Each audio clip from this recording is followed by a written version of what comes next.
আসসালামু আলাইকুম ওয়া রাহমাতুল্লাহ। আপনি কি বই খুলে বসেন, কিন্তু 5 থেকে 10 মিনিট পরই মোবাইল হাতে চলে যায়? মনে হয় পড়াশোনায় একদম মন বসে না? চিন্তা করবেন না, আজ আমি এমন 5টি সহজ উপায় বলবো যেগুলো অনুসরণ করলে ইনশাআল্লাহ পড়াশোনায় মনোযোগ অনেকটাই বাড়বে।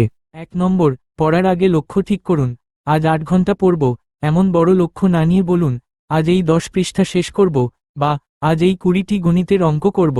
ছোট লক্ষ্য পূরণ করলে আত্মবিশ্বাস বাড়ে। 2 নম্বর, মোবাইল দূরে রাখুন। পড়ার সময় মোবাইলের নোটিফিকেশনই সবচেয়ে বড় বাধা, তাই পড়ার সময় ফোন সাইলেন্ট করে অন্য ঘরে রাখুন, অথবা ফোকাস মোড ব্যবহার করুন। 3 নম্বর, 45 থেকে 50 মিনিট পড়ে 10 মিনিট বিরতি নিন। একটানা অনেকক্ষণ পড়লে মন ক্লান্ত হয়ে যায়, তাই নির্দিষ্ট সময় পড়ুন, তারপর অল্প বিরতি নিয়ে আবার শুরু করুন। 4 নম্বর, প্রতিদিন একই সময়ে পড়ুন। একটি নির্দিষ্ট রুটিন তৈরি করুন।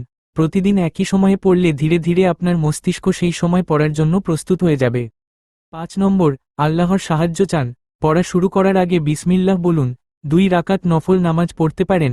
আল্লাহর কাছে দোয়া করুন, হে আল্লাহ, আমার জ্ঞান বৃদ্ধি করুন এবং পড়াশোনাকে সহজ করে দিন। বন্ধুরা, মনে রাখবেন, সফল মানুষরা জন্মগতভাবে মেধাবী ছিল না, তারা নিয়মিত পরিশ্রম করেছে।